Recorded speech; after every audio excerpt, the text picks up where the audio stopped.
Y básicamente habíamos indicado de que hay sustancias químicas denominadas electrolitos y estos electrolitos son los que forman iones en solución. ¿Qué son los iones? Son partículas que tienen carga eléctrica, algunas positivas y otras negativas. Las que tienen cargas positivas se denominan cationes y los que tienen cargas negativas se denominan aniones. Dentro de estos electrolitos, más que todo que se presentan en solución acuosa, tenemos, según Arrhenius, una clasificación de ácidos, bases y sales en primera instancia. Los ácidos son las sustancias que liberan protones, ¿sí? Eso vimos en la anterior clase. Las bases son sustancias que liberan oxidrilos, OH-. Y las sales neutras, son sustancias que generan iones positivos diferentes al protón, al H+, y iones negativos diferentes al OH-. Entre las sales neutras, por ejemplo, tenemos el sulfato de cobre, que forma el ion cobre más 2, el catión cobre más 2, y el anión sulfato menos 2. Entonces, las sales neutras forman iones positivos diferentes al protón e iones negativos diferentes al oxidrilo. Esas son las sales neutras. Y si recuerdo bien, quedamos en ese punto.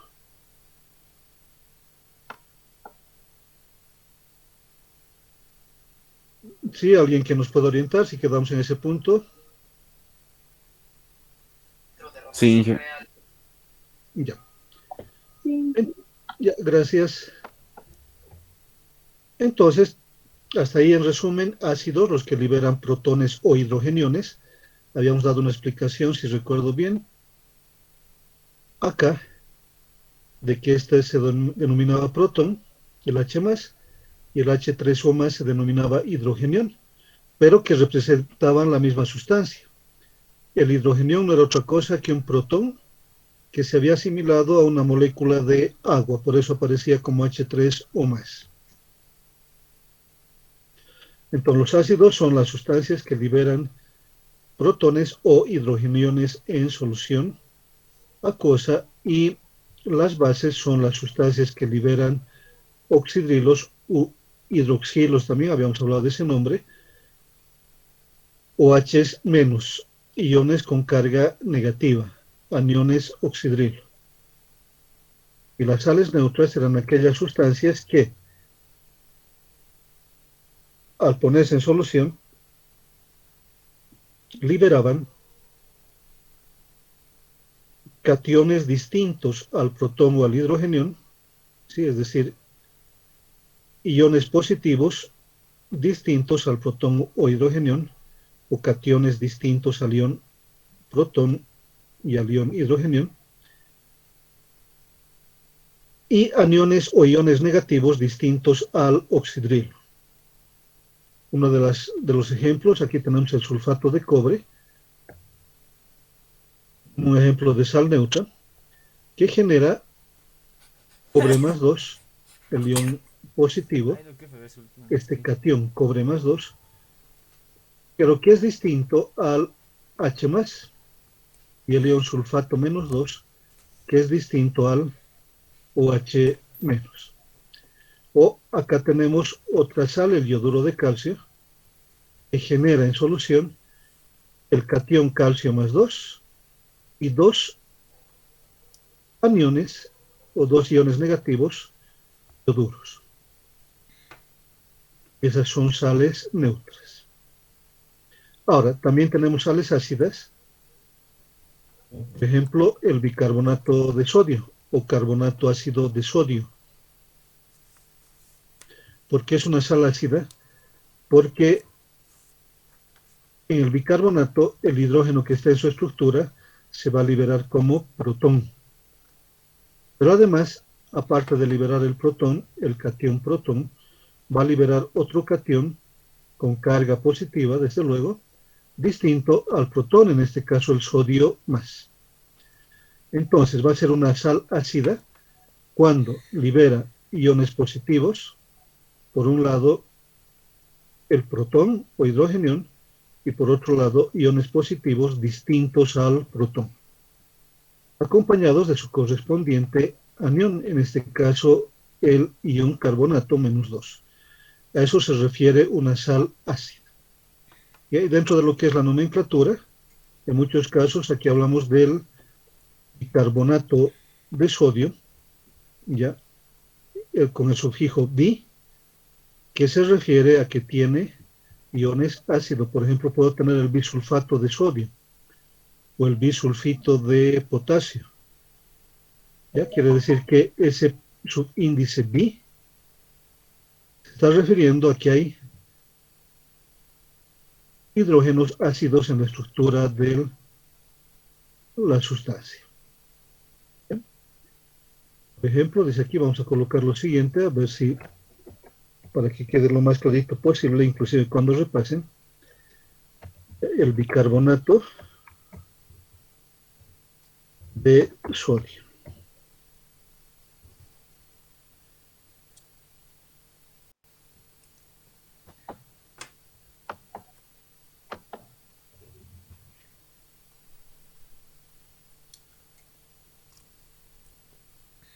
Este prefijo bi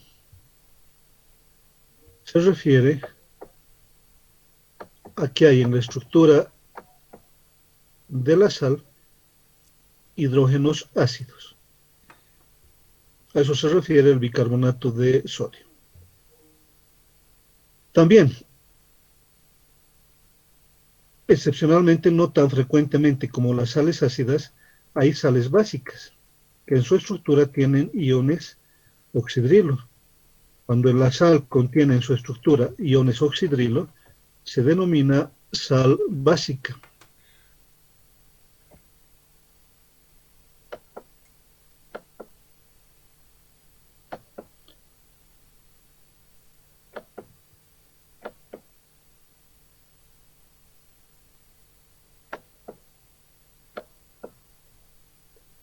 Ya como por ejemplo aquí, cuando la sal contiene en su estructura iones oxidrilos, recibe el nombre de sal básica o sales básicas. Por ejemplo, el yoduro básico de magnesio, que me genera iones magnesio +2, o el catión magnesio +2, me genera iones oxidrilo, característica de una base, pero también me está generando otros iones negativos, otros aniones, en este caso el yoduro. Esta es una sal básica. En resumen, hasta aquí, según la teoría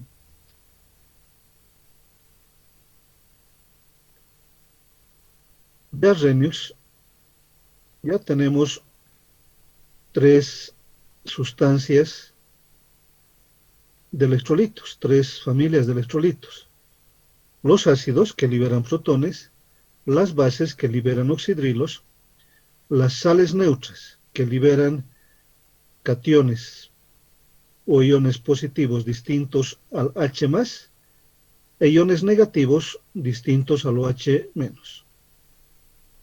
Y en complemento tenemos las sales ácidas, que son sales que liberan protones, pero también liberan otros iones positivos distintos al protón. Habíamos visto hace un momento como ejemplo el bicarbonato. Y sales básicas. Sales que en su estructura tienen iones oxidrilo, pero además tienen otros iones negativos distintos al oxidrilo. A eso se refiere con esta clasificación a Arrhenius, que pese a que se planteó en el siglo XVIII, en este siglo XXI, esa teoría sigue vigente. ¿Ya? Todavía se sigue manejando, todavía da pautas sobre las características de las sustancias electrolíticas y las clasifica en ácidos, bases, sales neutras, sales ácidas y sales básicas. ¿Se ha entendido? ¿Preguntas?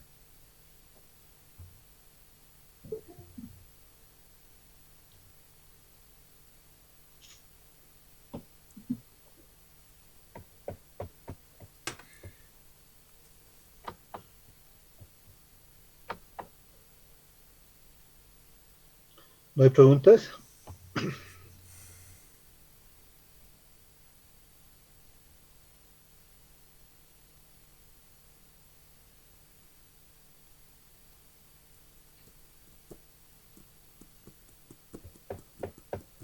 Ya, si no hay preguntas, vemos la siguiente teoría, que es el concepto de Bronsted y Lowry para ácidos y bases.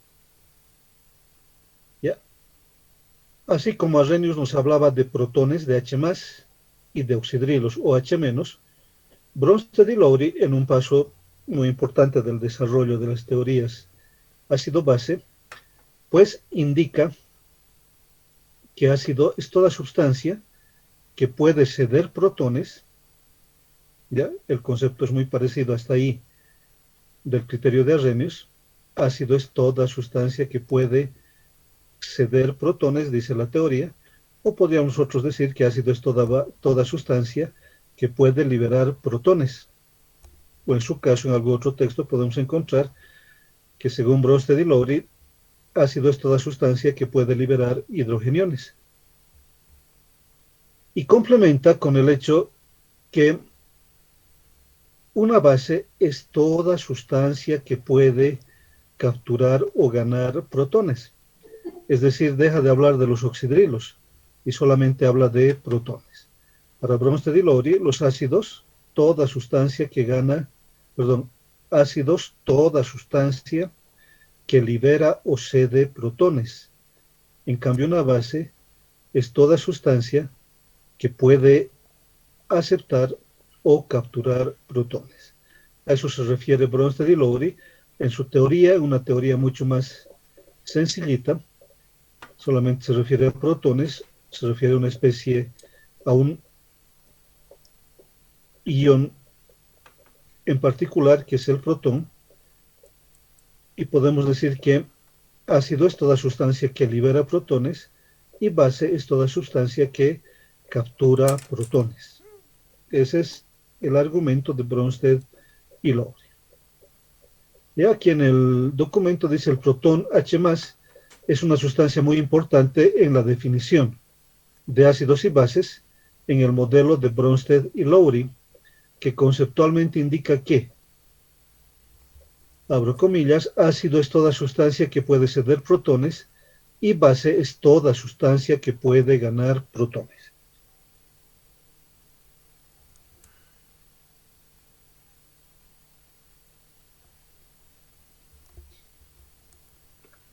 Ya, un ejemplo de una reacción generalizada para este concepto puede representarse como, vamos a ver una reacción, una ecuación química generalizada. Un ácido HA más una base.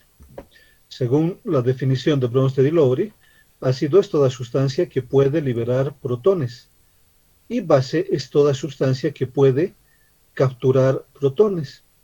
Por lo tanto, en una reacción química ácido-base, el ácido libera este protón y la base y en los productos captura ese protón, generándonos para el ácido tiene su base conjugada y la base tiene su ácido conjugado. Ya concepto también planteado a fines del siglo XIX, que sigue vigente hasta la fecha, que tiene validez hasta la fecha. Ácido, toda sustancia capaz de liberar protones. Libera un protón y se queda con una carga negativa. Base, toda sustancia capaz de capturar esos protones que libera el ácido y por lo tanto captura ese protón y se queda con una carga positiva. Para cada ácido hay su base conjugada y para cada base hay su ácido conjugado. Es decir, aquí hay pares ácido-base. Para el ácido hay su base conjugada y para la base hay su ácido conjugado. Pero además, si nos fijamos en las cargas eléctricas de esta estequiometría, el ácido carga 0, la base carga 0, la base conjugada carga -1 y el ácido conjugado carga +1. Tengo carga total o carga neta eléctrica al lado izquierdo 0 y al lado derecho también tengo carga eléctrica 0, porque -1 más 1 es 0.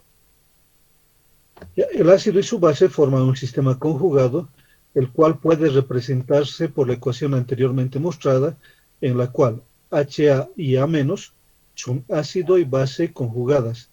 De la misma manera, B y BH- son una base y su ácido conjugado. ¿Se ha entendido?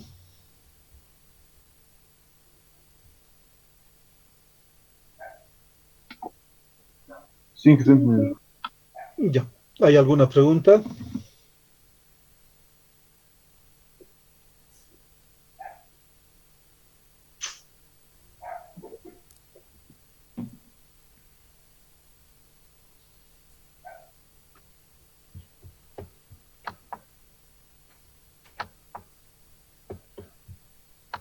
Entonces, ahora con este criterio vemos un ejemplo. ¿Ya? Todo ácido tiene su base conjugada y toda base tiene su ácido conjugado. Por ejemplo, dice aquí, el ácido clorhídrico, como ácido, libera este protón. El agua actúa como base, captura ese protón. El ácido clorhídrico con el ion cloruro, tengo el par, el ácido con su base conjugada. Y el hidrogenión con el agua, tengo como base el agua y como ácido conjugado el hidrogenión. Entonces siempre tengo estos pares. Ya la ecuación está planteada aquí de esta manera para que se pueda comprender lo que hemos explicado entre ácido y base conjugada y base y ácido conjugado. Porque esta disociación del ácido clorhídrico en solución acuosa, puedo escribirla también sin ninguna dificultad, asumiendo que está en solución acuosa. Ácido clorhídrico se va a disociar en cloruro menos más protón. Ambas representaciones son lo mismo, solamente que aquí tengo el ácido y su base conjugada, el ácido clorhídrico con el ion cloruro. Su base conjugada, no está apareciendo el agua, pero está apareciendo el ácido conjugado, que es el H+. Ya tal vez inicialmente es conveniente representar con el agua para que podamos comprender cuál es el ácido, cuál su base conjugada, y cuál la base y cuál su ácido conjugado. Ya el agua, en este caso, al actuar frente a un ácido, actúa como base. Y como regla general también podemos decir que el agua, si estuviera actuando frente a una base, ¿sí?, estaría actuando como ácido. Ya vamos a ver más adelante algún ejemplo que se relacione de esa manera. Otro ejemplo es, por ejemplo, el ácido acético, que tenemos aquí escrita su fórmula química. El ácido acético, ¿cuántos protones puede liberar?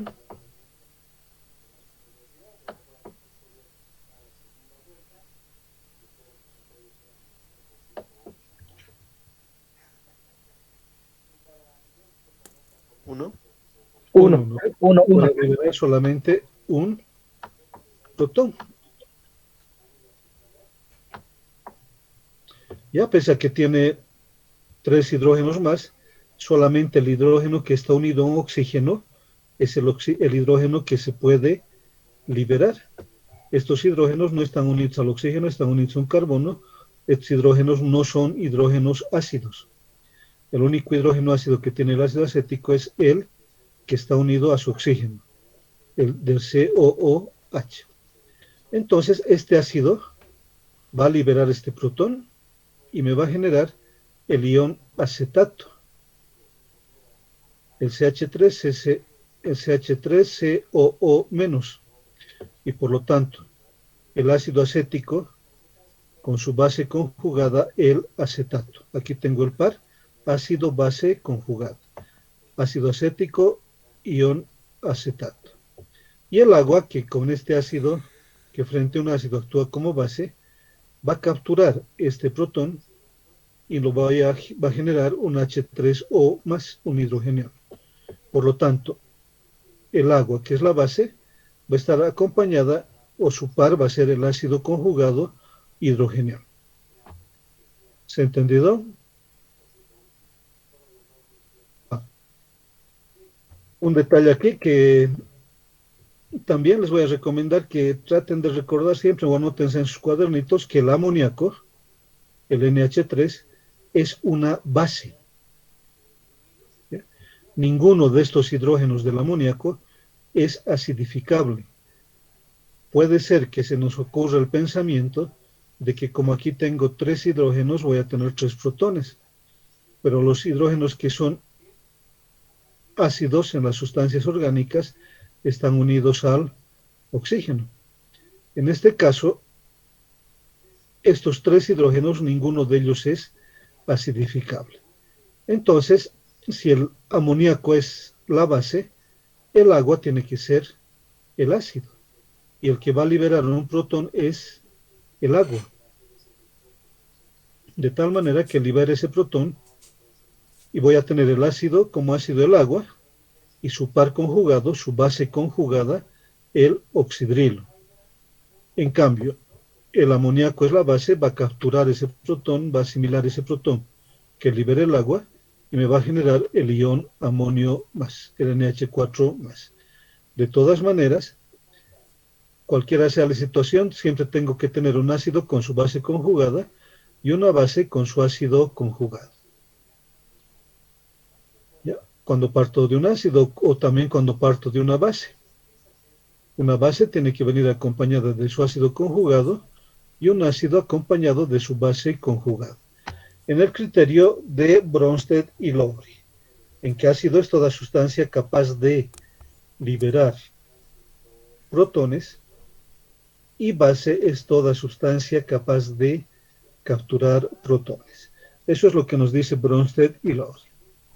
Las anteriores ecuaciones muestran que los ácidos y las bases y sus respectivos compuestos conjugados pueden ser compuestos moleculares o iones. Las reacciones entre ácidos y bases bajo este concepto de Bronsted y Lowry reciben el nombre de proteólisis o reacciones proteolíticas. Siempre que hay una reacción con un ácido y una base, son proteólisis o reacciones proteolíticas. Son el nombre que reciben. El agua se considera una sustancia anfótera porque puede actuar como ácido o como base en las reacciones proteolíticas, y aquí le vamos a aumentar dependiendo de la otra sustancia. Si la otra sustancia es un ácido, el agua va a ser base. Si la otra sustancia es una base, el agua va a ser ácido. Y eso es lo que estamos mostrando aquí. En la reacción del ácido acético, por ejemplo, ya está el agua, esta sustancia, el ácido acético, efectivamente es un ácido, por lo tanto el agua va a ser base. Pero cuando el agua se encuentra frente a una base como el amoníaco, ¿sí?, el agua actúa como ácido. Es decir, cuando se encuentra con un ácido puede asimilar un protón.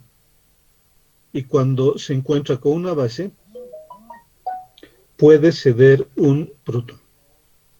Y por esa característica que puede ser ácido o puede ser base, dependiendo con qué otra sustancia está trabajando, el agua recibe el nombre de sustancia anfótera.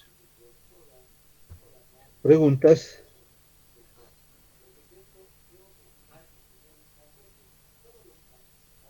Inge, disculpe la consulta.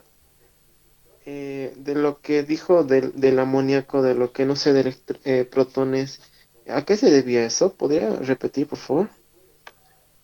Ya, si me repites tu pregunta, por favor. Del amoníaco, de por qué no sé de protones. Ya, Sí. de acuerdo, de acuerdo. Ya, vamos a ir a ver esta reacción. Ya, y el amoníaco más o menos, ya vamos a hacer lo siguiente. Un H ahí, un nitrógeno ahí, un hidrógeno y el otro hidrógeno. Ya más o menos es la estructura del amoníaco. ¿Ya? ¿Con qué carga está trabajando el nitrógeno ahí? ¿Cuál es la valencia del nitrógeno?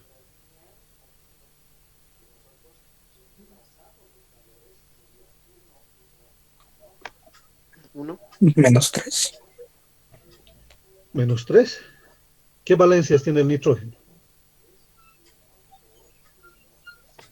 14. Valencia 14. -3, +1, +2, +3, +4, +5. Ya. Cuando actúa con valencia -1 forma los nitruros, ¿ya?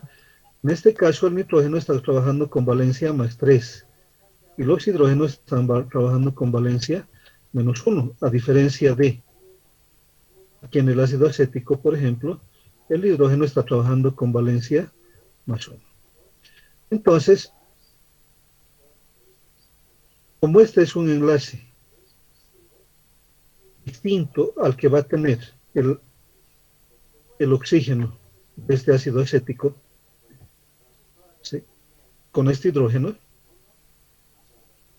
¿sí?, en las sustancias orgánicas los hidrógenos que son acidificables están unidos siempre a un oxígeno, ¿ya? Y eso es más fácil de liberar. En cambio aquí, en este nitrógeno,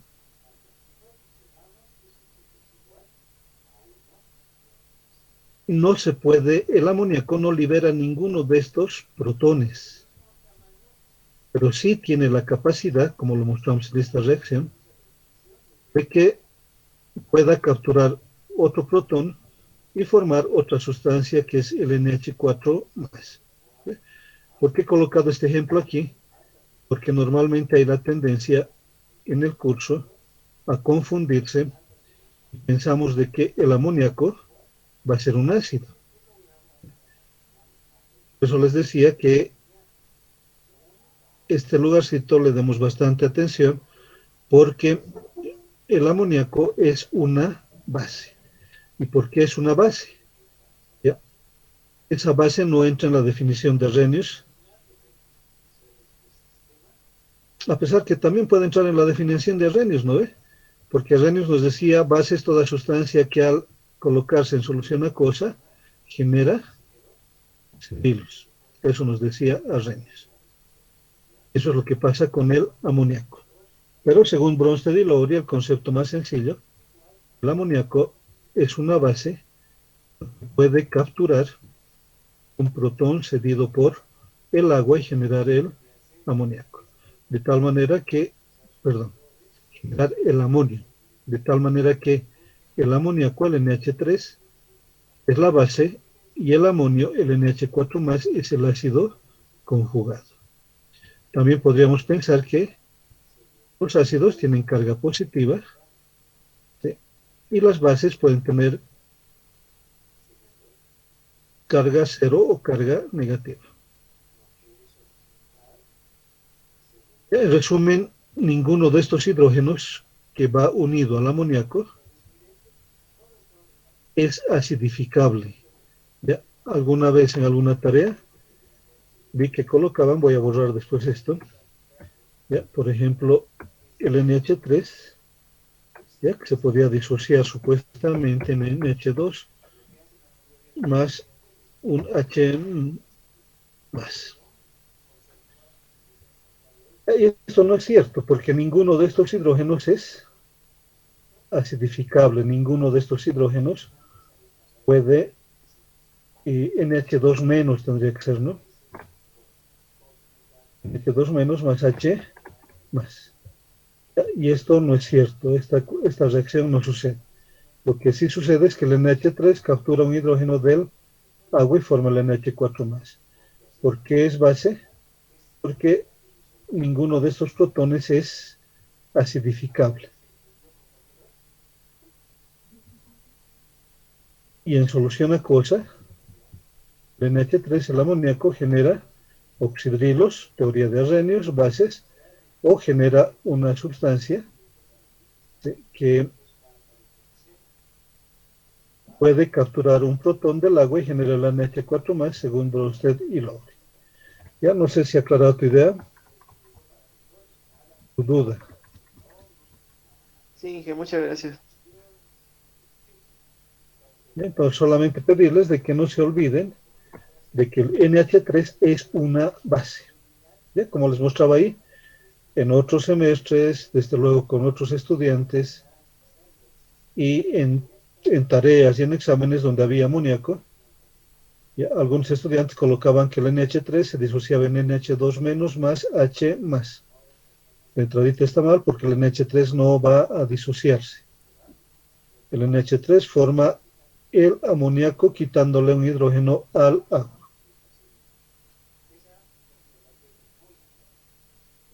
Ahora, dentro de estos criterios hay ácidos polipróticos y sustancias anfipróticas. Primero, ha quedado claro el comportamiento del agua como sustancia anfótera.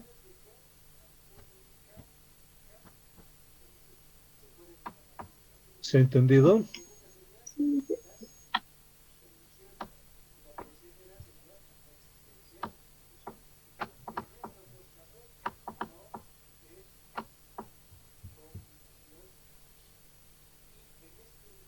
Bismarck, Corani, ¿has entendido?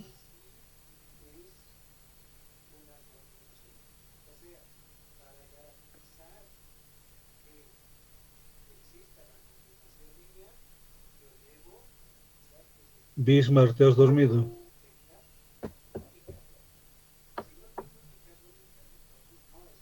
No está el Bismarck. Christian Adam. Sí, he entendido. Ya. Noemí Cruz.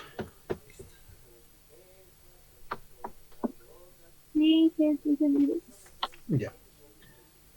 Entonces, como conclusión ya de este subtítulo, ya Bronsted y Lowry nos dice que ácidos son todas las sustancias capaces de liberar o ceder protones. Y bases son todas aquellas sustancias capaces de aceptar protones.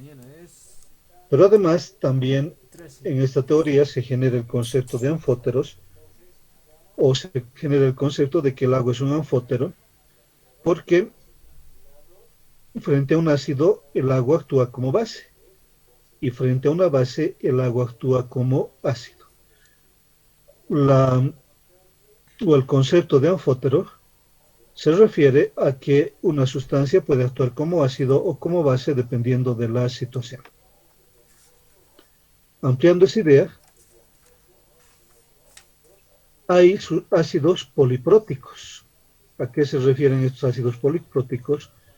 Aquellos ácidos que pueden liberar más de un protón. Y además amplía el concepto de anfóteros a sustancias anfipróticas. Son ácidos polipróticos todos aquellos ácidos que pueden ceder dos o más protones, como por ejemplo uno de los más conocidos, el ácido sulfúrico. ¿Ya? El ácido sulfúrico tiene dos protones, puede liberar dos protones y generar un ion sulfato. Ya como libera más de un protón, queda en la categoría de estos ácidos polipróticos. Pero la liberación de los dos protones no lo hace solamente en una sola instancia, es decir, libera simultáneamente los dos protones, sino que va liberando protón por protón. Porque liberar el primer protón va a ser fácil, o relativamente fácil, que liberar un segundo protón. Liberar un segundo protón va a ser algo más difícil. ¿Por qué? Porque voy a tener una carga positiva frente a dos cargas negativas, es decir, la carga del protón va a estar fuertemente atraída hacia esas dos cargas eléctricas negativas. Entonces, como se da paso por paso, aparecen las sustancias anfipróticas. ¿Ya? Un primer paso para este ácido sulfúrico es el ácido sulfúrico libera un protón y genera el ion bisulfato. ¿Ya? Y el ácido sulfúrico es el ácido y el ion bisulfato es la base conjugada.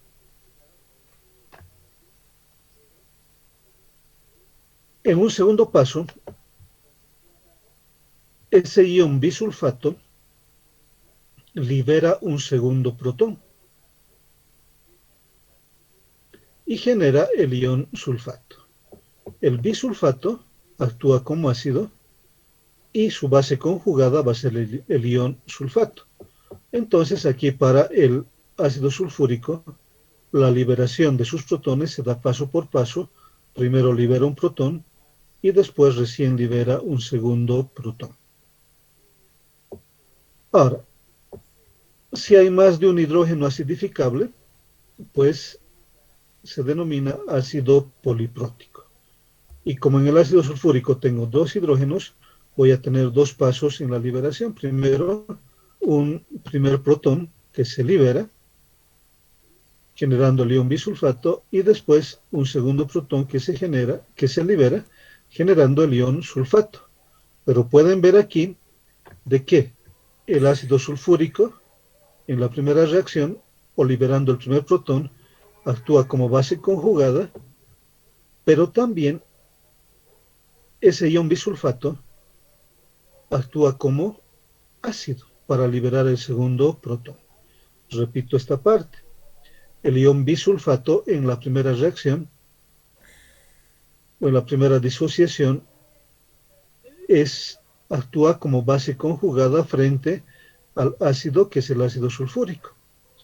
En la segunda reacción, al liberar este segundo protón, tiene característica de ácido, libera ese segundo protón y genera el ion sulfato.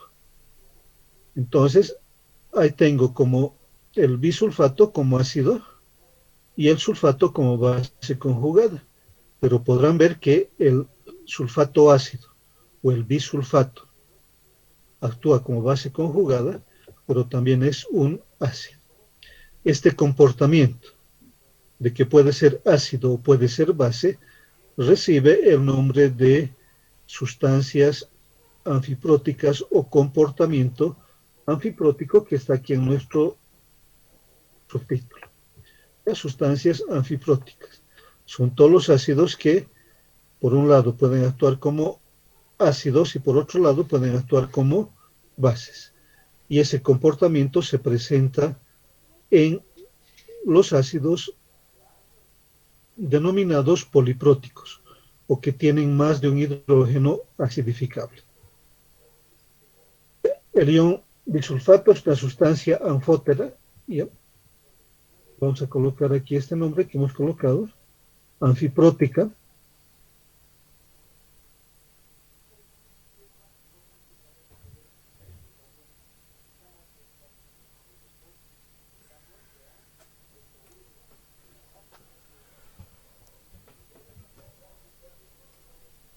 Es una sustancia anfiprótica porque actúa como ácido o como base, dependiendo de las circunstancias.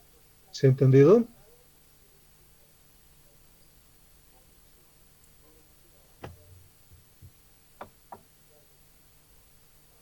Sí, ¿Hay preguntas?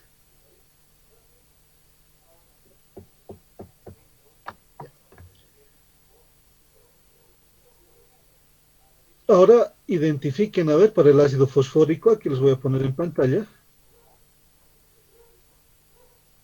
cómo se disocia. El ácido fosfórico tiene 3 hidrógenos ácidos, es el ortofosfórico, y en forma general nosotros planteamos que en la disociación del ácido fosfórico me genera 3 protones más ion fosfato menos 3.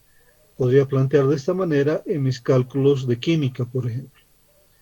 Pero, en realidad, cada uno de los protones se va liberando uno por uno. Primero libera un protón, formando el fosfato diácido.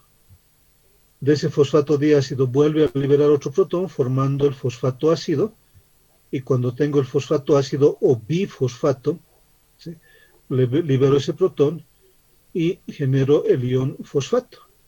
Esta ecuación que hemos escrito aquí arriba, como disociación del ácido fosfórico, que es válida para nuestros cálculos, ¿sí?, solamente es la suma de estas ecuaciones. Verifiquen a ver.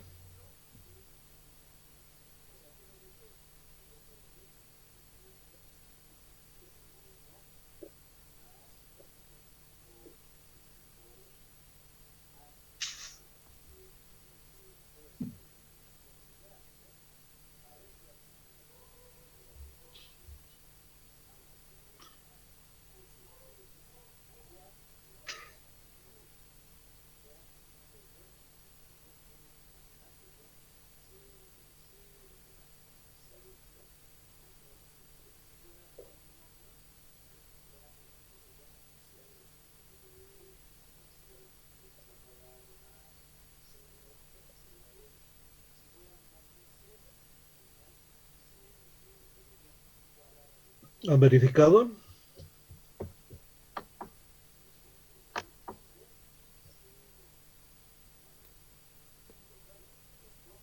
Sí, Sí, ingeniero, sabe lo mismo. Ya la suma es igual, ¿no ve? Sí, sí. ¿Ya? Ingeniero. Gale Andrea, ¿has verificado?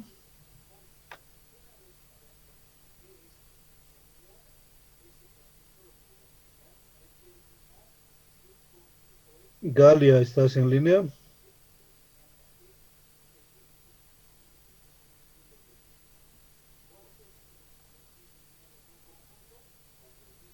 Ya he visto que has abierto tu micrófono, estás en línea, pero no he escuchado tu respuesta. ¿Ya? De todas maneras, se verifica. ¿Ya? La suma de estas tres semireacciones, donde voy liberando protón por protón, me va a generar el H3PO4, va a generar 3 protones más ion fosfato.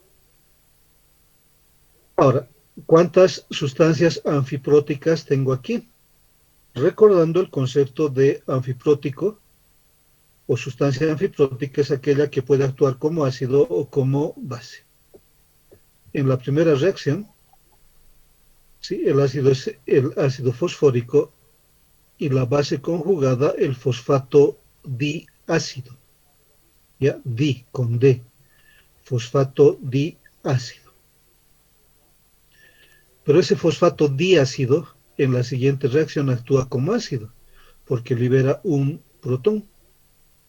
Pero además forma el fosfato ácido, ¿ya? O bifosfato D, ¿ya?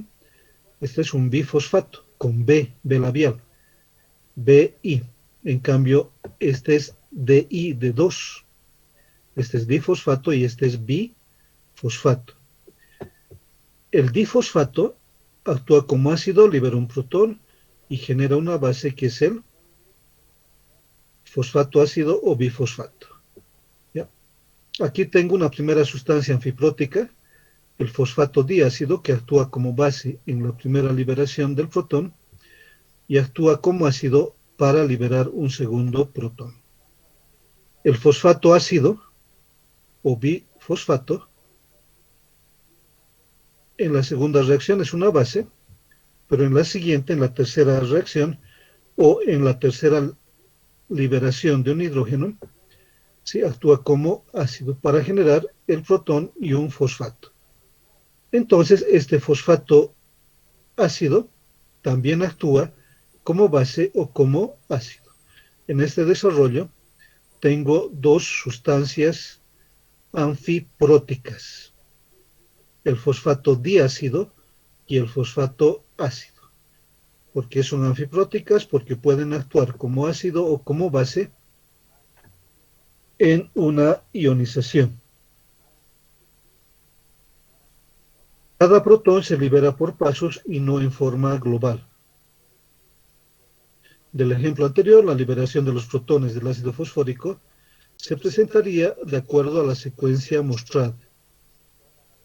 Es importante reconocer que hablar de protón, H más o hidrogenión H3 o más es lo mismo. ¿Ya? Líneas arriba hemos mostrado de que el hidrogenión no es otra cosa que un protón que se ha acomodado en la molécula de agua. Por eso aquí es H3 o más. El H2O más un protón. Es lo mismo. Es decir, la anterior disociación puede representarse como, también como el ácido fosfórico más el agua. Ahora estoy escribiendo el agua, por lo tanto voy a hacer aparecer hidrogeniones, H3O más H2PO4 menos. H2PO4. Esto no está bien, este 3 está por demás allá. Este H2PO4 menos más el agua va a generar otro hidrogenión y un fosfato ácido, HPO4 menos 2. Este fosfato ácido con el agua va a generar otro H3O más fosfato menos 3. Donde el hidrogenio no es otra cosa que un protón que se encuentra unido a una molécula de agua. De todas maneras, en esta otra representación, también estamos mostrando las sustancias anfipróticas indicadas con anterioridad, el fosfato diácido, aquí como base conjugada y aquí como ácido, y el fosfato ácido aquí como base conjugada, y en la última ecuación como ácido, ¿sí? El par base conjugada ácido. Perdón, el comportamiento base ácido. Entonces tenemos dos sustancias anfipróticas ya descritas en las anteriores ecuaciones, que son estas mismas. La diferencia está que aquí representamos con agua. En las anteriores no lo hicimos así. Por eso es que solamente nos aparecía H+. Y las sustancias anfipróticas, al igual que en el anterior caso, es una sustancia anfiprótica, el fosfato diácido. ¿Por qué? Porque actúa como base y actúa como ácido. Y el fosfato ácido, HPO4-2, también es una sustancia anfiprótica porque actúa como base, pero también actúa como ácido. ¿Ya? Donde el hidrogenio no es otra cosa que un protón que se encuentra unido a una molécula de agua. ¿Ya? Una ecuación también que hemos escrito líneas arriba. La ionización de estos ácidos polipróticos se verifica gradualmente o por pasos, y liberar el primer protón es relativamente más sencillo, y la liberación de los siguientes protones se hace cada vez más difícil a medida que se van liberando más protones. ¿Sí? Entonces, para el ácido fosfórico es esta primera ecuación representada en que el ácido fosfórico genera un hidrogenio. Es más fácil liberar un protón. Pero ya liberar un segundo protón va a ser más dificultoso porque aquí tengo dos cargas positivas frente a tres cargas negativas. ¿Sí? El fosfato tiene -3 y el protón, cada protón un positivo. Por lo tanto, dos protones, 2 más, y el fosfato -3. Desde luego va a haber más fuerza de atracción de el -3 con el +2. ¿Sí? Va a haber más fuerza y por lo tanto va a ser más difícil liberar otro protón. Sí, y cuando libere ese protón me voy a quedar solamente con un protón en la estructura del ácido, que va a ser mucho más difícil aún liberar porque voy a tener una carga positiva frente a tres cargas negativas. ¿Sí? Entonces, en el grado de dificultad es más fácil liberar un primer protón, y podría pensar que el ácido fosfórico es un ácido más fuerte que que el fosfato diácido, y este fosfato diácido es todavía un ácido más fuerte que el fosfato ácido. Estos son la fuerza de los ácidos, es decir, más adelante vamos a ver un cuadrito. El ácido fosfórico es un ácido más fuerte que el ácido o que el fosfato diácido, y este a su vez es más fuerte que el fosfato ácido.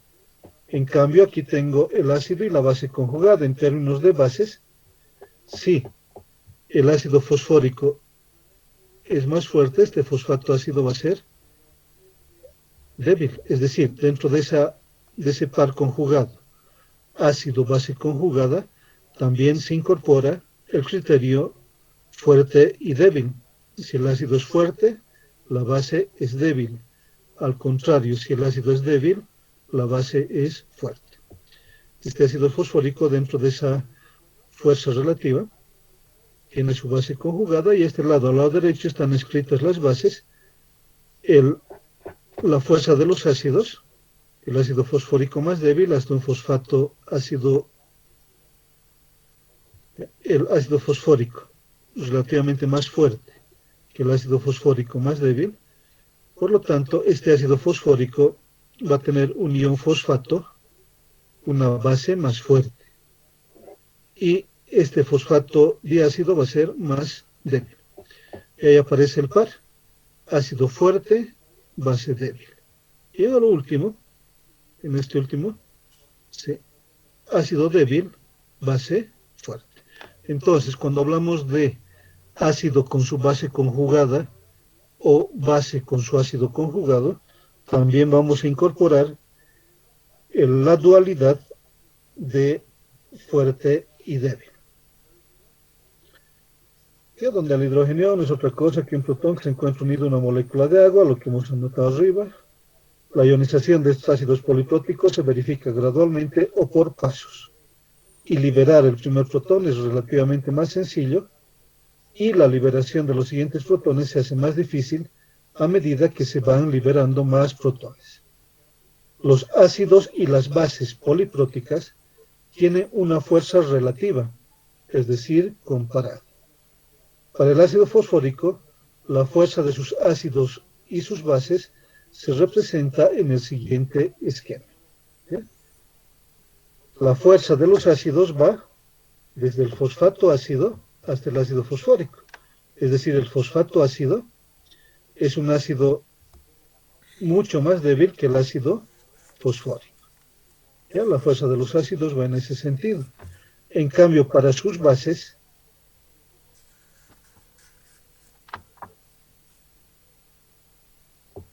¿ya? Si el ácido fosfórico de este es el más fuerte, el fosfato diácido va a ser débil. ¿Ya? Y la debilidad, pues voy a partir del fosfato diácido, que es una base débil, hasta el fosfato al ion fosfato, que va a ser un ácido fuerte.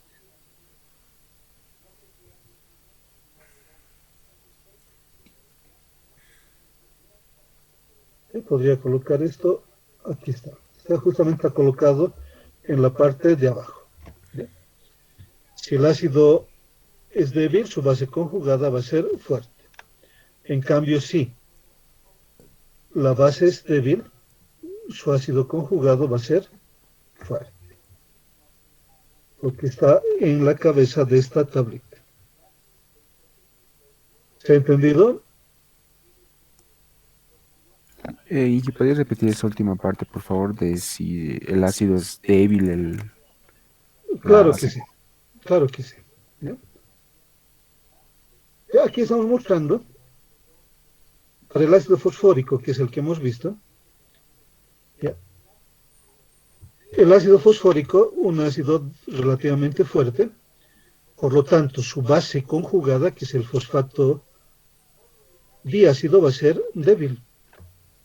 ¿Ya? Podemos verlo aquí en estas reacciones.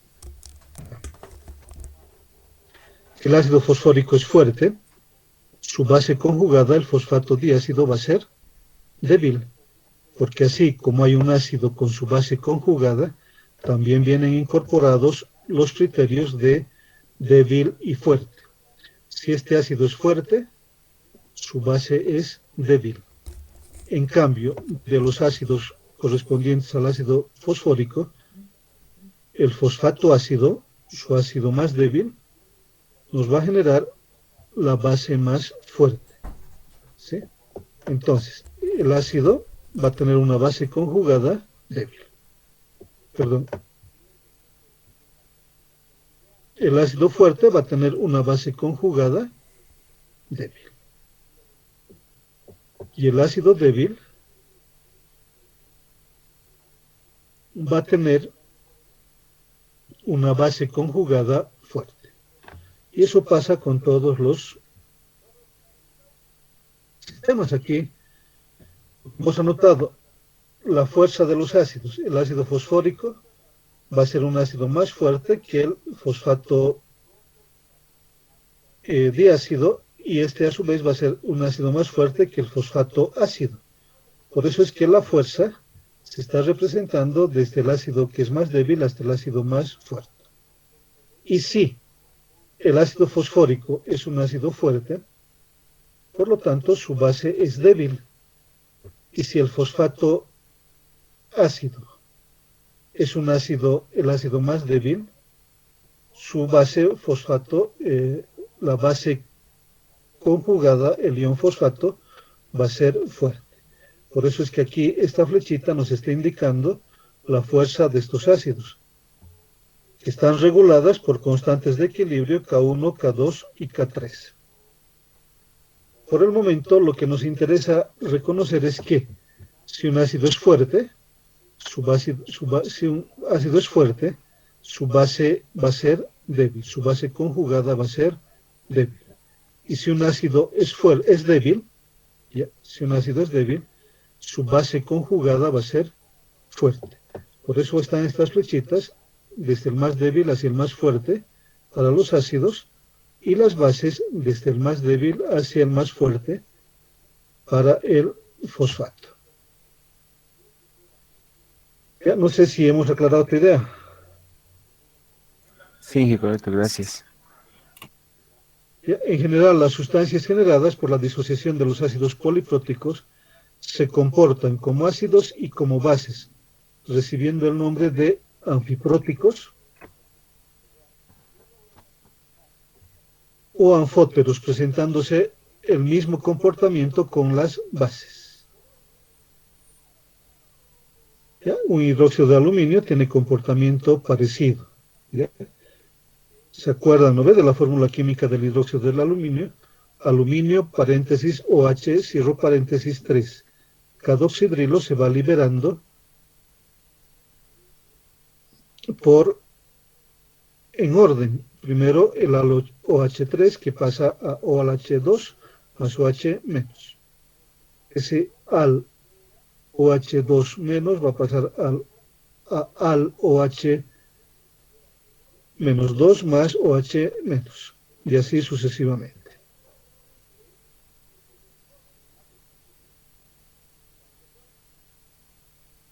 Se avanza altísimo el documento.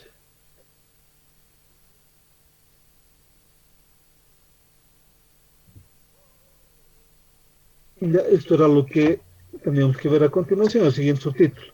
Ya no sé si hay preguntas, dudas sobre los temas anteriores.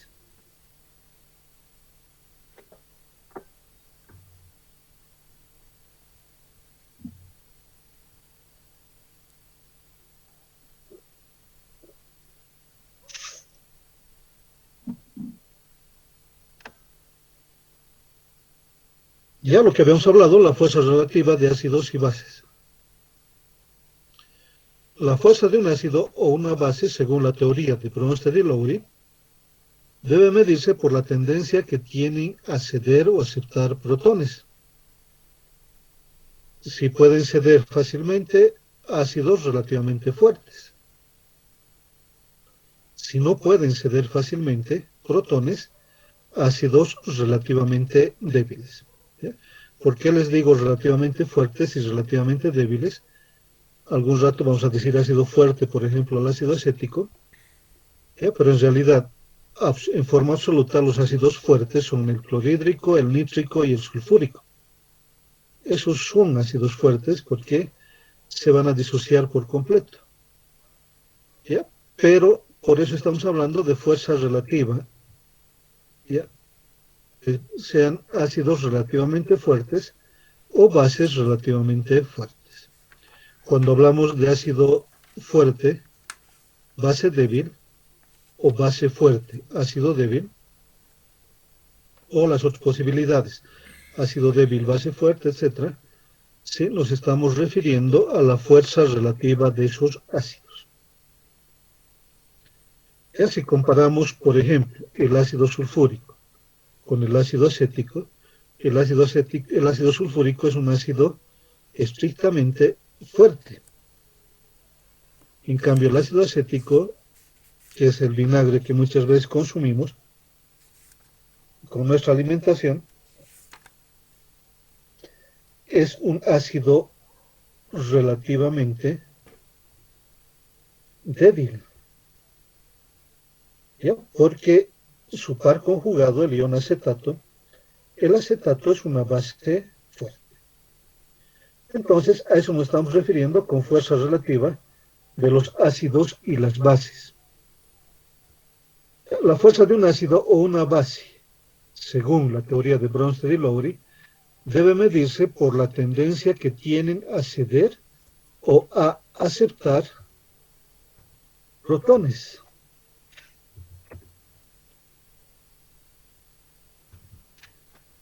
La fuerza de un ácido o una base es opuesta a la de su par conjugado. Es decir, un ácido fuerte tiene una base conjugada débil. Un ácido débil tiene una base conjugada fuerte.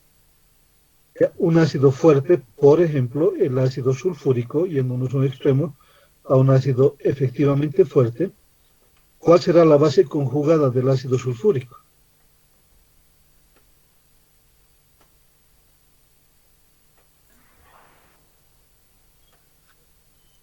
¿Agua? La base conjugada del ácido sulfúrico. ¿El agua? No. ¿Cuál es el ion negativo que formo con el ácido sulfúrico? SO4 menos 2. SO4 menos 2, ¿no ve? El ion sulfato. Del ácido sulfúrico, su base conjugada es el ion sulfato. Y el ácido sulfúrico es un ácido fuerte. ¿Ya? Nos hacen manejar con mucho cuidado en nuestros estudios en laboratorio y en las plantas donde trabajan con ácido sulfúrico. También tienen mucho cuidado en su manejo porque es un ácido fuerte. Ya, el agua de las baterías de los autos que tiene ácido sulfúrico es un agua que quema, ¿no ven?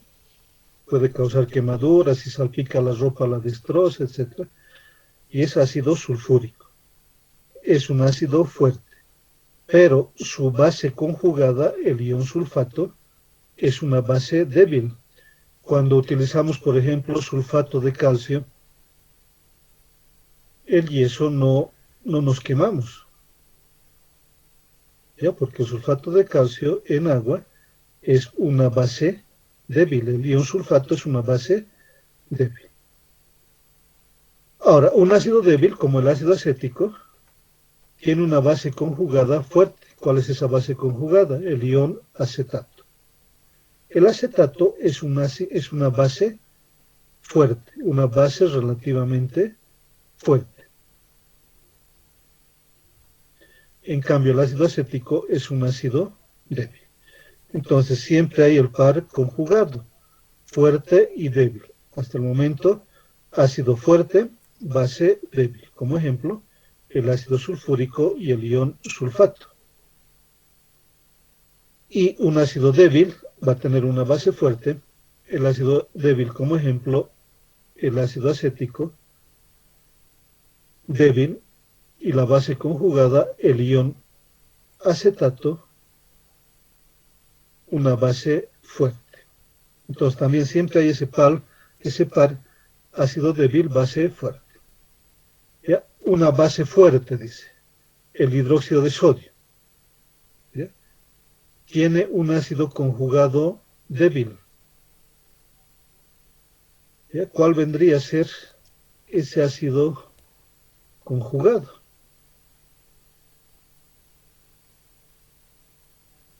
¿Ya? El Na más.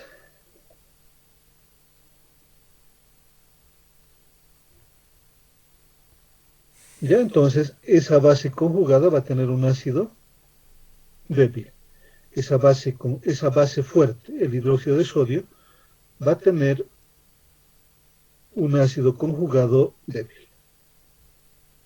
Y una base débil, como es el amoníaco, ¿sí?, va a tener un ácido conjugado fuerte.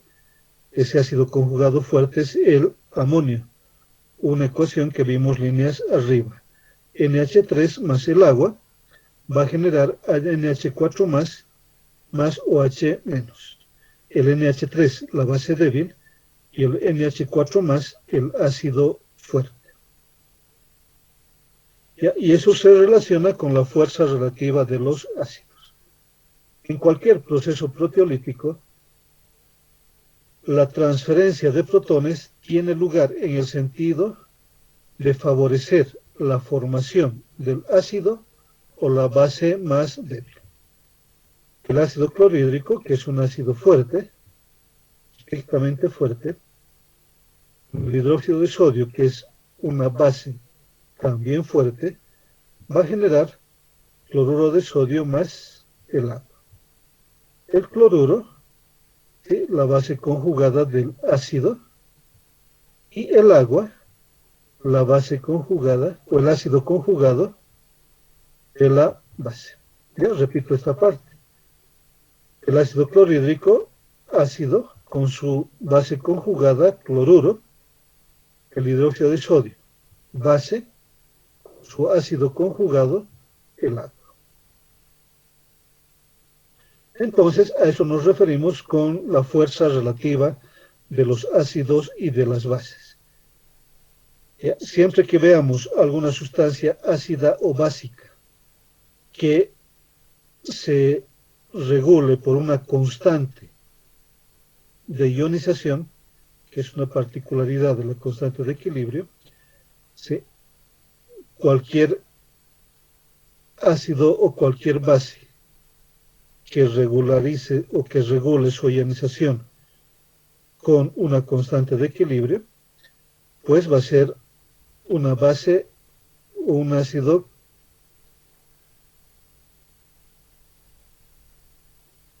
que tengo que trabajar con la constante de equilibrio.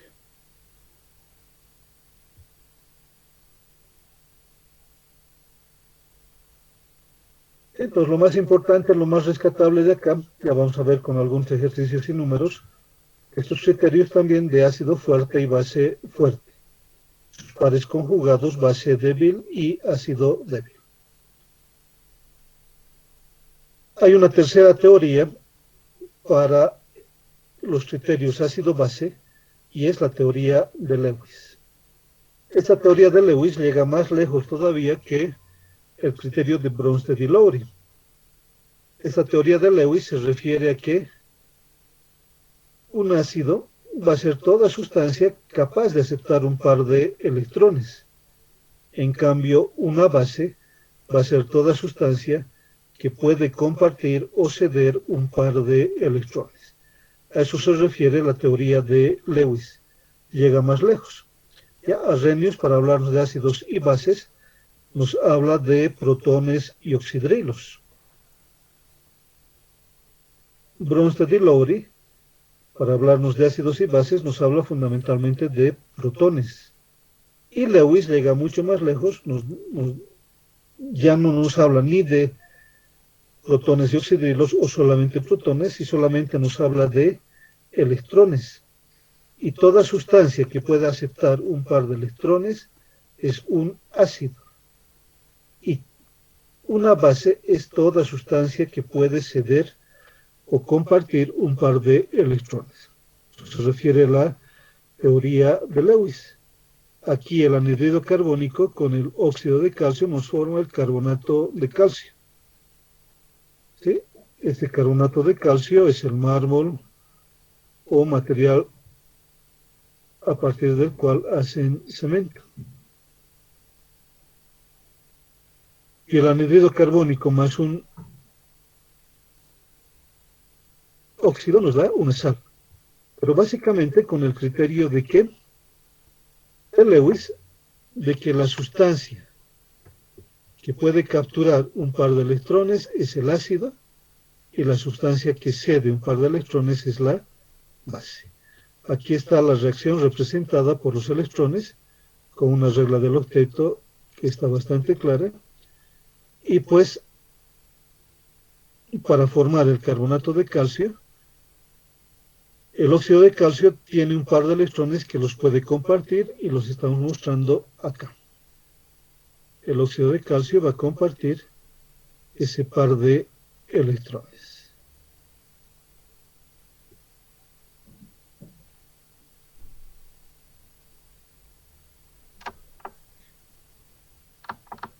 Y aquí creo que hay algo que está mal.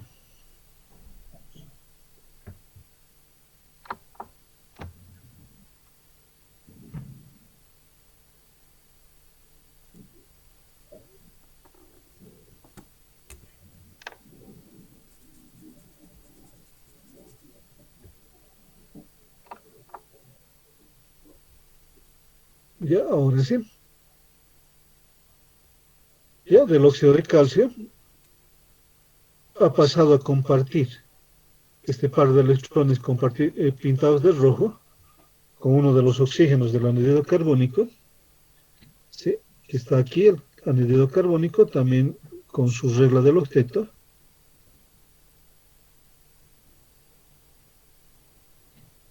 Y forma el carbonato de calcio.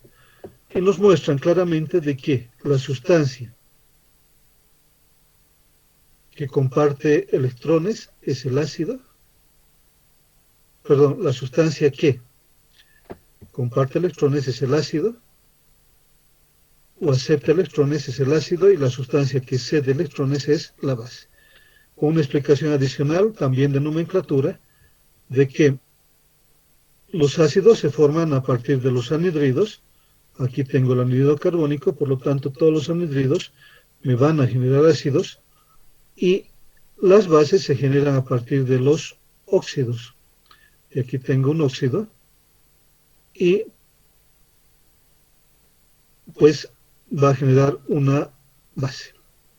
Los anhídridos bases, los óxidos, perdón, los anhídridos ácidos y los óxidos bases. Ácido más base nos da sal.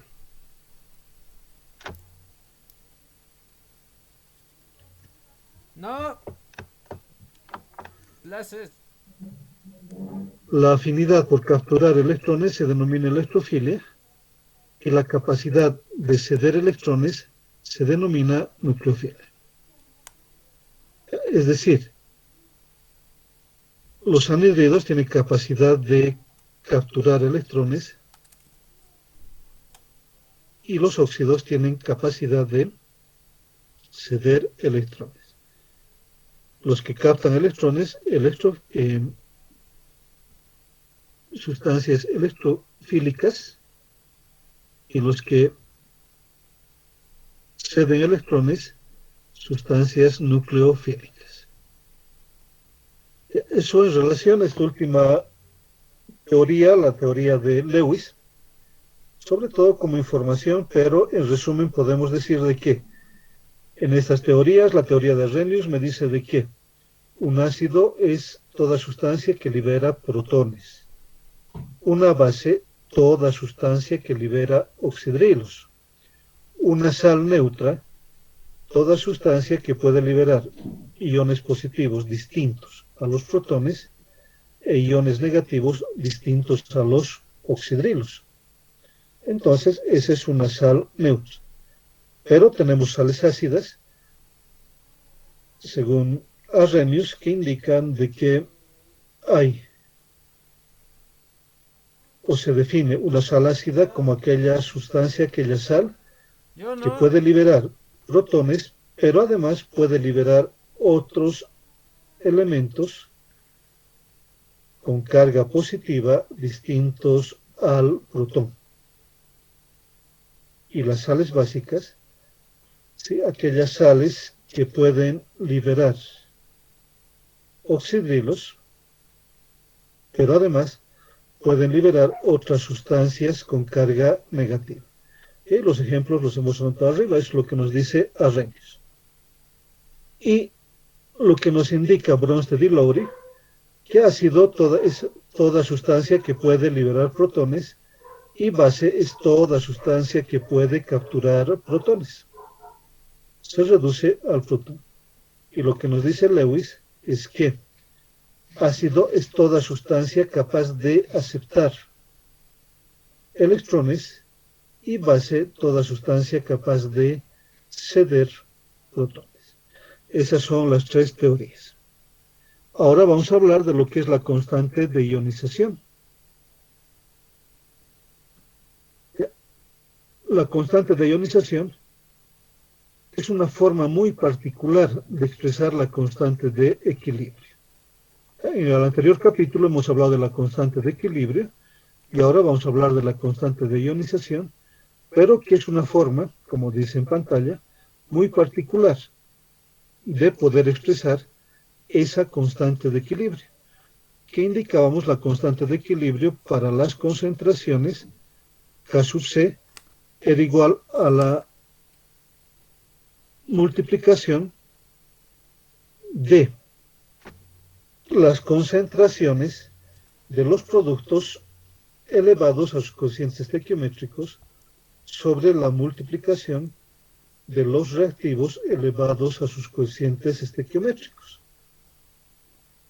Y ahora, cuando hablamos de la constante de ionización, se maneja el mismo criterio, pero con la situación específica de que aquí solamente voy a manejar K sub C. La constante de ionización se refiere a K sub C. Y se sigue manteniendo la regla que ya habíamos indicado sobre la constante de equilibrio, productos sobre reactivos. La extensión en que un proceso proteolítico se verifica se caracteriza por una constante de equilibrio. Constante de equilibrio que hemos hablado en el capítulo anterior, en que se puede obtener de la ecuación química reversible de ionización en forma general. Podemos indicar que para una reacción dada, A sub n, B sub m, ¿ya? Que reversiblemente. Ya esta doble flecha hemos dicho de que es doble reacción.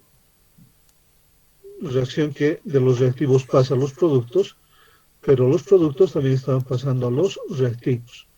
Reacciones reversibles, que cuando la velocidad de desaparición o formación de este reactivo sea igual a cero, voy a estar hablando del equilibrio químico. La constante de ionización, constante de equilibrio, va a estar dada por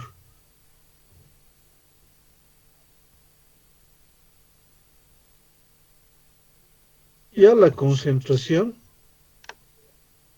de A a la más m elevado a la n, por la concentración de B a la menos n elevado a la m, sobre la concentración de ANBM. Y aquí podría haber agua, o esto va a ser básicamente en agua, pero no vamos a escribir el agua. Estamos dando por sobreentendido de que estas soluciones, o estas sustancias que se disocian en el agua, están relacionadas con el agua. Y aquí podría colocar más el agua, pero no tiene sentido. La constante de ionización solamente se va a referir a los iones que se forman en solución y la sustancia a partir de la cual se han formado esos iones. Ya la constante de equilibrio para esa reacción, concentración de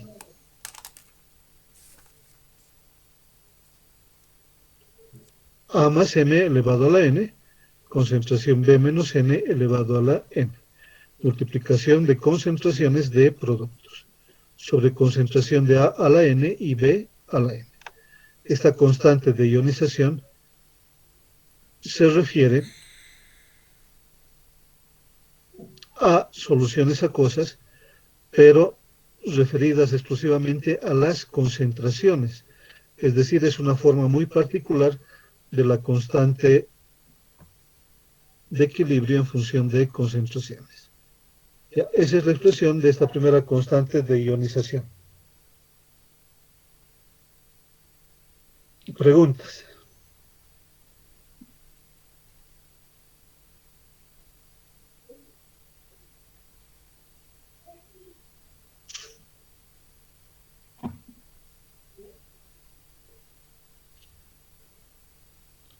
Ya, por ejemplo, para la ionización del ácido acético, aquí está el ácido acético, aquí lo hemos escrito con el agua, va a formar el ion acetato más el hidrogenión. Si no escribiría el agua, el ácido acético formaría el ion acetato más un protón. Hemos indicado y estamos insistiendo de que protón o hidrogenión es lo mismo, cuya constante de equilibrio se puede representar como concentración del ácido acético por concentración de protones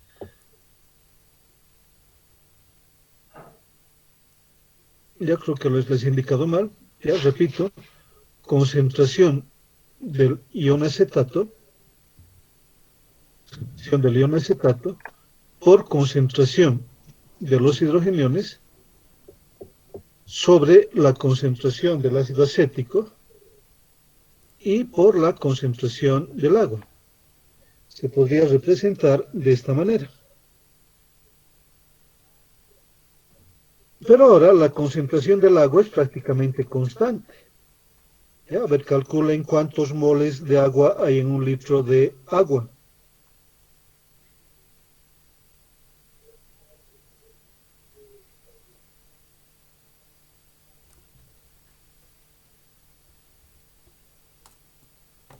¿Cuántos moles de agua hay en un litro de agua?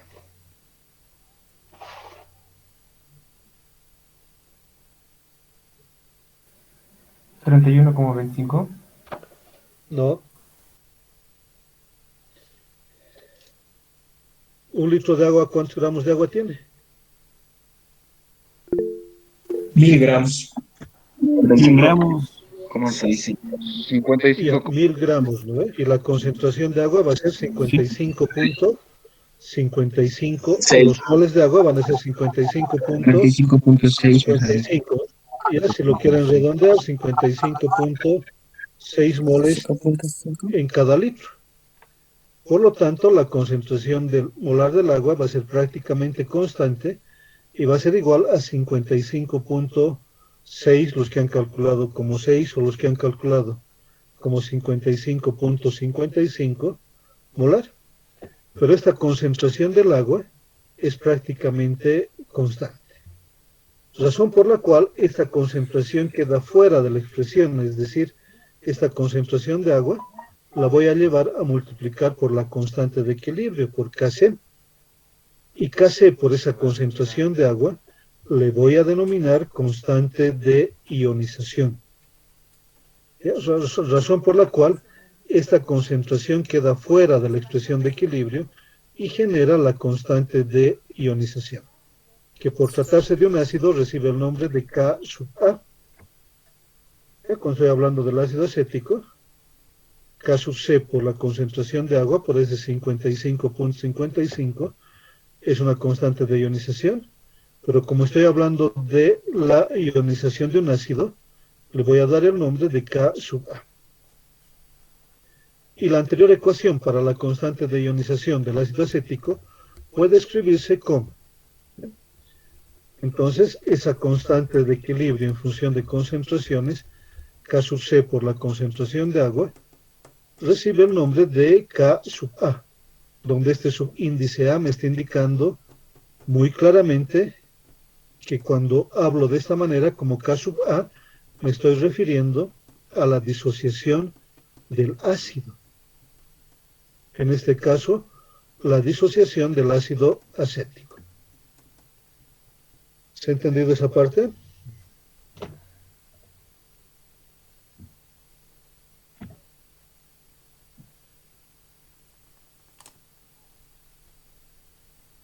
¿Hay preguntas?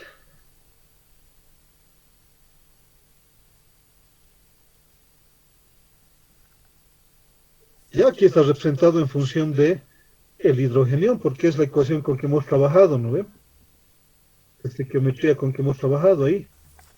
Pero se puede representar sin ningún problema como la concentración de los protones. También, como se indicó con anterioridad, podemos considerar que el hidrogenión y el protón representan la misma sustancia química.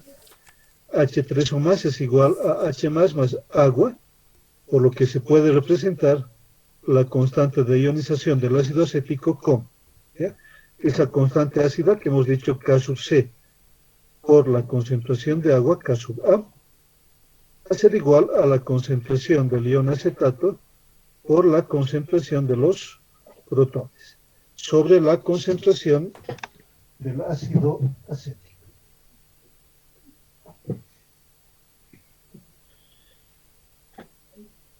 Donde K sub A es la constante ácida para el ácido acético y que tiene la misma expresión si se representa en términos de protones. Es decir, esta primera representación en términos de hidrogeniones es la misma representación que esta segunda en términos de protones. K sub A. Para esta constante de ionización ácida, la nomenclatura asigna Ka, ¿ya? K sub A, cuando estoy hablando de la disociación de un ácido, y K sub B, cuando estoy hablando de la disociación de una base. Para los ácidos polipróticos, para cada disociación se tiene una constante ácida. De igual manera, para las bases, ¿sí?, o polibases, para cada disociación se tiene una constante básica.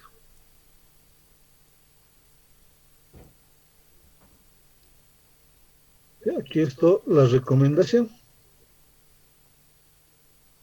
que la voy a pintar de rojo, para cuando estemos haciendo nuestros cálculos.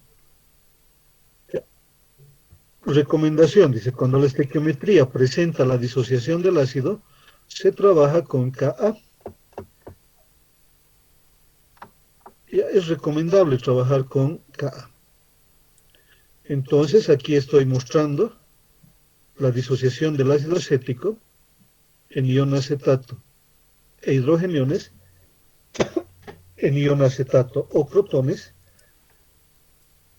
Y por lo tanto, cuando tengo esta estequiometría, como el ácido es el que se está disociando, voy a trabajar con Ka, una constante ácida. Constante ácida para el ácido acético, que es la concentración de acetato por concentración de hidrogeniones sobre concentración de ácido acético. O si tengo la otra representación, el ácido acético en ion acetato más protones, la constante K, concentración del ion acetato por concentración de protones sobre concentración de ácido acético. ¿Ya? Entonces, para cualquier sustancia ácida, si en la estequiometría estoy planteando la disociación del ácido, voy a trabajar con Ka como recomendación. ¿Ya? Va a depender mucho de la comprensión que ustedes hagan de esta teoría. Cuando la estequiometría presenta la base, se trabaja con Kb. Es decir, sobre esta misma sustancia, si tuviera la disociación del acetato, ¿sí?, el ion acetato con el agua genera ácido acético más oxidrilos. El agua ya hemos quedado que va a quedar fuera de la constante de ionización, pero como estoy hablando de la disociación de la base conjugada del ácido acético, del ion acetato, pues voy a trabajar con Kb. Y Kb va a ser la concentración de ácido acético por concentración de oxidrilos sobre concentración de ion acetato. Siempre productos sobre reactivos. Kb va a ser igual a concentración de ácido acético, concentración de oxidrilos, ¿sí?, elevados a sus coeficientes estequiométricos, ¿sí?, multiplicación de concentraciones de productos sobre la multiplicación de concentraciones de reactivos, dejando de lado siempre el agua. Y el único reactivo que tenemos en estas disociaciones, en el anterior caso el ácido y en este caso la base. Como es la disociación de la base y la base es el reactivo, la concentración del ion acetato. Por lo tanto, Kb tiene esta estructura, concentración de ácido acético por concentración de oxidrilos sobre concentración de acetato. ¿Ya? Y si multiplico Ka por Kb, ¿ya?, K, concentración de acetato por concentración de protones sobre concentración de ácido acético. Ya copien ese valor de K.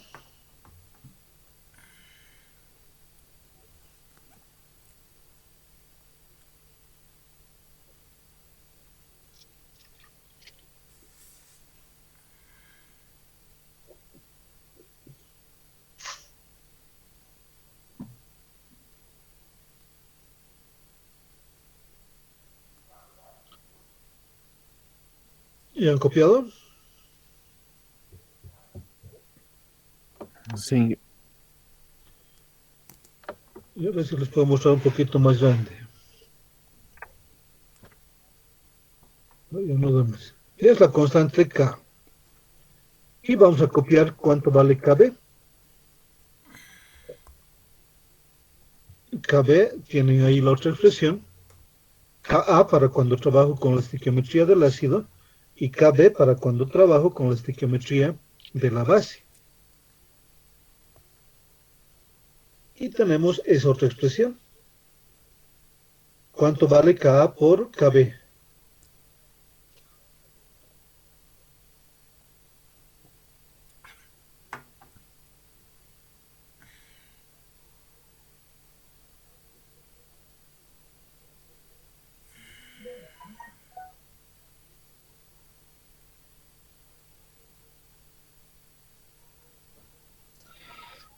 Concentración de hidrógeno sobre concentración de oxidrilos, Sobre, pero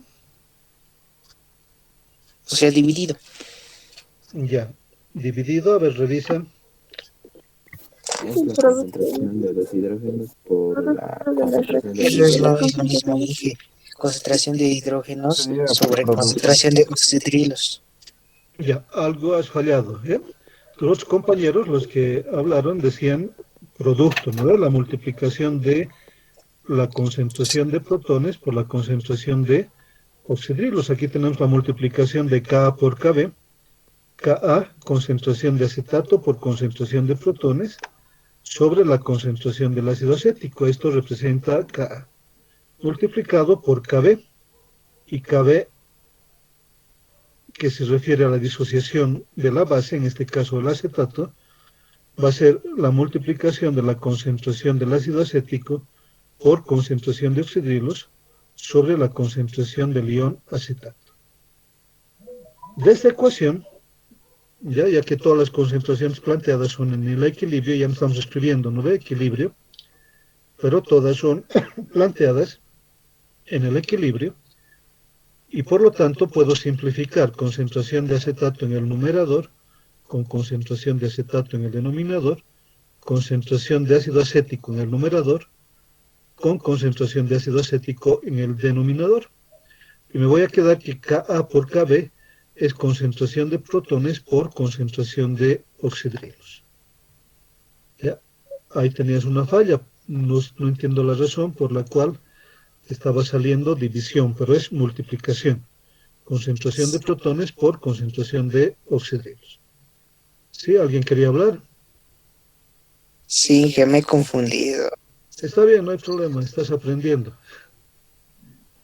¿Ya? Lo importante es que vayamos corrigiendo errores, ¿no? En nuestro aprendizaje. Entonces tenemos K por Kb. Y K por Kb, concentración de protones por concentración de oxidrilos.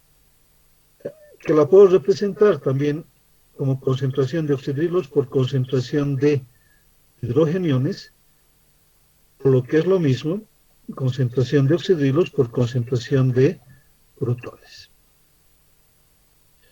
Entonces, K por Kb recibe el nombre de Kb doble. ¿Ya? Si me da un minutito, por favor.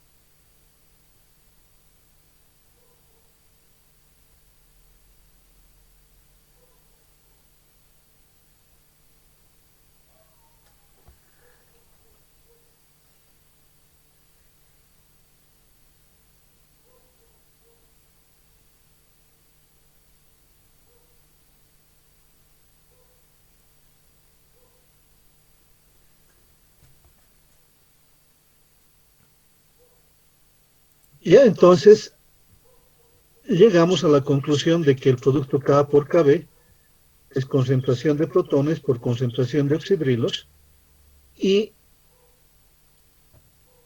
ese producto se le da el nombre de constante de ionización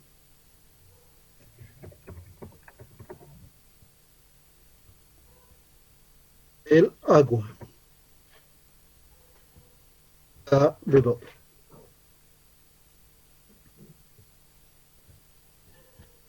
Del inglés water, ¿no ven? Agua. Y este KW, que es el producto de K por KB, o también es equivalente para cualquier solución a la multiplicación de la concentración de los oxidrilos por la concentración de los protones, tiene el valor de 10 a la menos 14. ¿Ya? ¿Por qué tiene este valor de 10 a la menos 14? Porque los investigadores han logrado mostrar de que de cada 56 millones de moléculas de agua, una se encuentra disociada. ¿Ya? Es decir, una molécula de agua forma protón más oxidrilo. Un valor muy pequeño, pero importante para nuestros cálculos del equilibrio iónico. ¿Se ha entendido esa parte?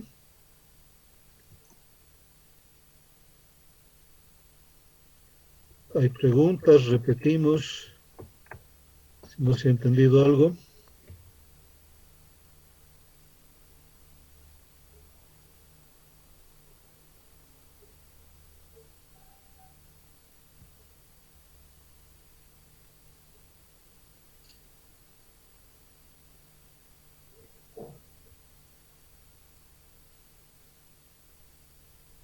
Y aquí está la misma representación, KW, K por KB, 10 a la menos 14, igual a la concentración de oxidrilos por concentración de hidrogeniones, o lo que es lo mismo, concentración de oxidrilos por concentración de protones. Autoprotólisis o ionización del agua. Ya lo que les comentaba.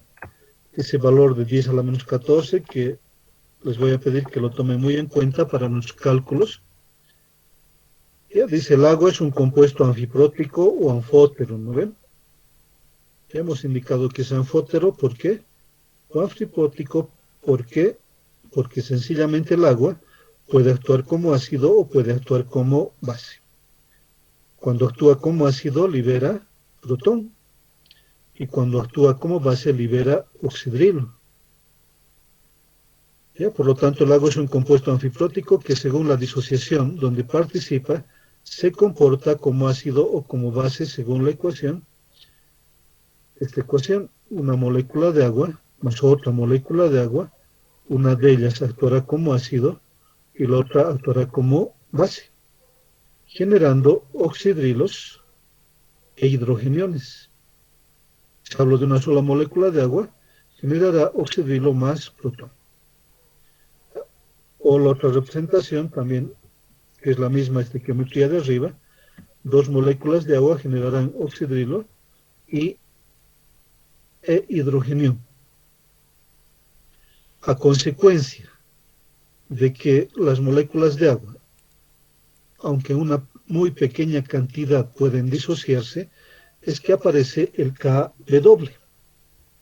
Esta última reacción que se desarrolla en una pequeña proporción a 25 grados centígrados y en la cual una molécula actúa como ácido y la otra como base, por cada 551 millones de moléculas de agua, ¿sí?, una se disocia.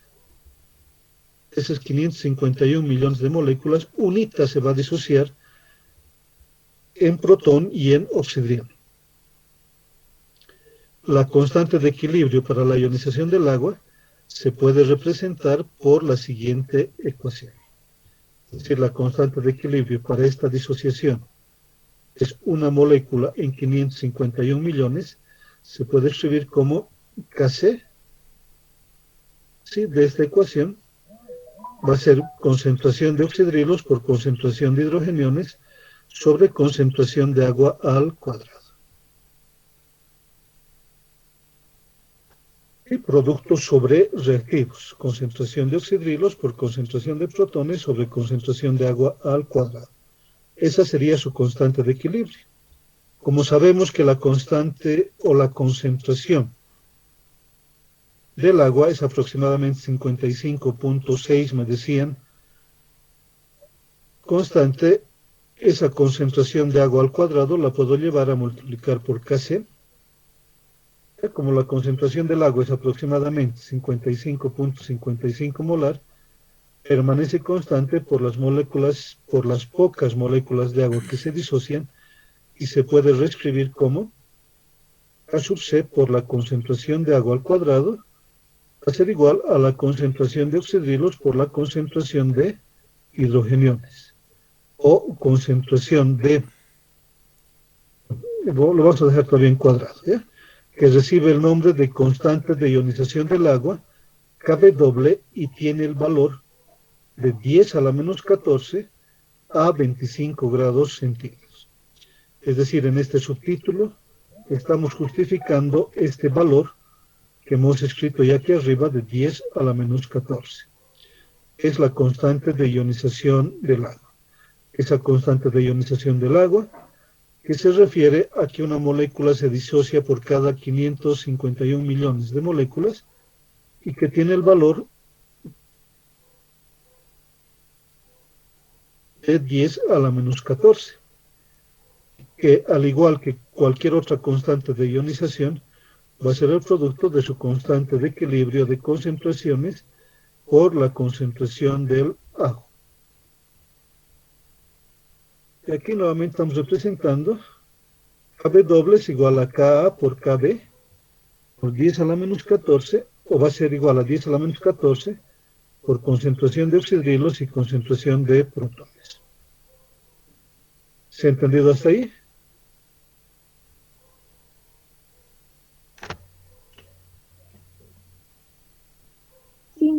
Sí. Entonces ya en la siguiente clase vamos a hablar de este operador P que está apareciendo en sus pantallas, que solamente es aplicarle el menos el logaritmo a todas estas ecuaciones. Y con ese menos logaritmo vamos a empezar a hablar de un parámetro muy importante en la industria, en la salud,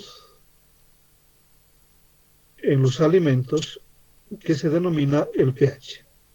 Este operador P solamente es aplicar el menos el logaritmo en base 10 a estas expresiones.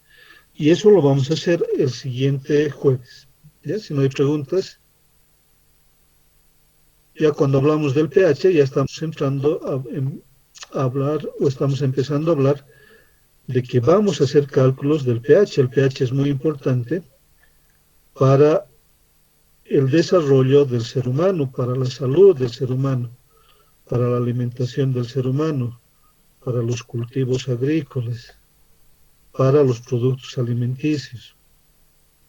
¿Ya? ¿Por qué no también para los que están estudiando ingeniería civil? El pH del agua puede ser muy importante para formar las mezclas de cemento. ¿Ya? Entonces, eso vamos a ver el día jueves. ¿No hay preguntas? Inge, disculpe, una consulta. Dime. Es una duda sobre es de 55.6 molar. Es un poco, me he perdido. ¿De cómo ha hallado, Inge? ¿A ese valor? Sí, Ya sí, lo voy a anotar aquí abajito. Ahí lo voy a borrar. Ya aquí lo vamos a anotar. Aquí. ¿Ya? Dice 1000 gramos de agua van a estar presentes en 1 litro de agua, ¿no? 1 litro tiene 1000 centímetros cúbicos, y cuando hablamos de la densidad del agua, ¿sí? 1 gramo ocupa 1 centímetro cúbico. Ya está en función de eso. Y por lo tanto, 1000 gramos de agua, ¿sí? Dividido entre 18, que es el peso molecular del agua, 18 gramos por mol, me va a generar que hay 55.55 moles de agua. Y como estos 55.55 moles de agua están presentes en 1 litro de solución, esa concentración del agua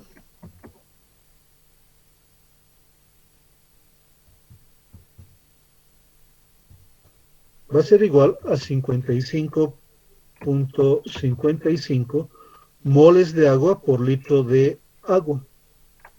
Por lo tanto, 55.55 molar. ¿Ya? De ahí viene el valor de 55.55. ¿Se ha confundido? Sí, está bien, gracias, Inge. ¿Por qué? ¿Ya? ¿Hay alguna otra consulta?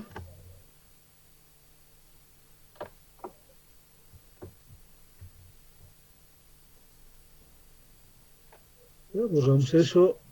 Y el jueves hablamos de este operador de P, que dice que el operador P aplicado a cualquier función matemática va a ser el menos el logaritmo de esa función. El operador P aplicado a un valor va a ser igual a menos el logaritmo en base 10 de ese valor.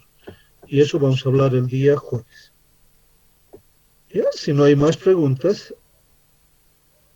comenzamos el día jueves. ¿Ya? Ahora les he enviado primero un link que no fue fácil acceder. Había algunos problemas, pero después subsanamos y pudieron ingresar al aula sin mayores dificultades. ¿Ya? El jueves yo creo que todo va a estar normal. ¿Ya? Nos vemos el día jueves, muchachos, señoritas.